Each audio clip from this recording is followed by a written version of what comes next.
عادت البي بي سي وعادت المتعة. مرنجي جميل.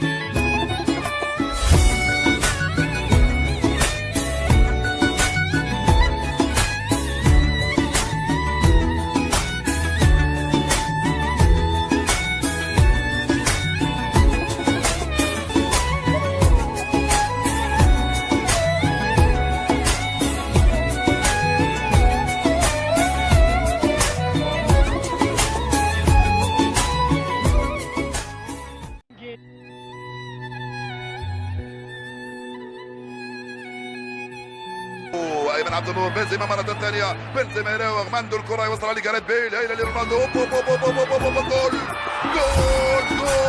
جول. لعبة بلاي ستيشن من اروع ما يكون بين جاريث بيل ورونالدو وبنزيما. يا لاعب اللعبة هي الافضل والاجمل منذ بداية الموسم للريال، من اروع ما يكون امام دفاع يتفرج على الريال وهو يلعب الكرة وهو يتفنن في الكرة. كان له ما اراد، اولها جول.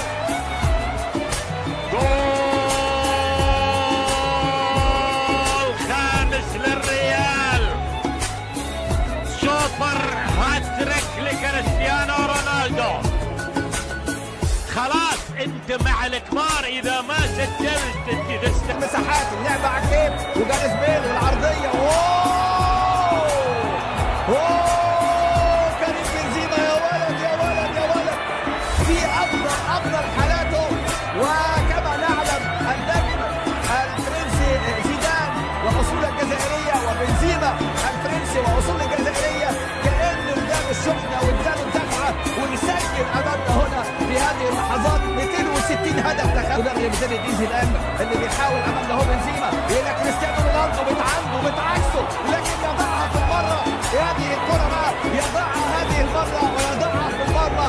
واحنا بالدوام شلناها الطفل الفلسطيني اللي من رمضان اللي بيتمنى لقاء النجم رونالدو اكيد هيحتفل بهذا الهدف. كريستيانو رونالدو يسجل على كريستيانو رونالدو. فرصه سالم.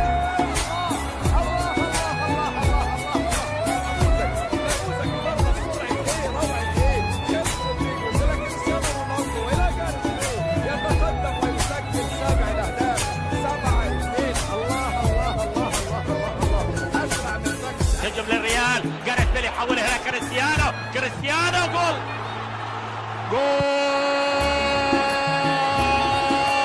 رابع للريال. بي بي سي بدأ يشتغلون، بدا البي بي سي تتحرك وظهروا الى رودريغيز يضع الكرة عند بيل على الجهة اليمنى. الله، نعم بحضوره لابد ان يسجل كريم بنزيما، يسجل الهدف الثالث.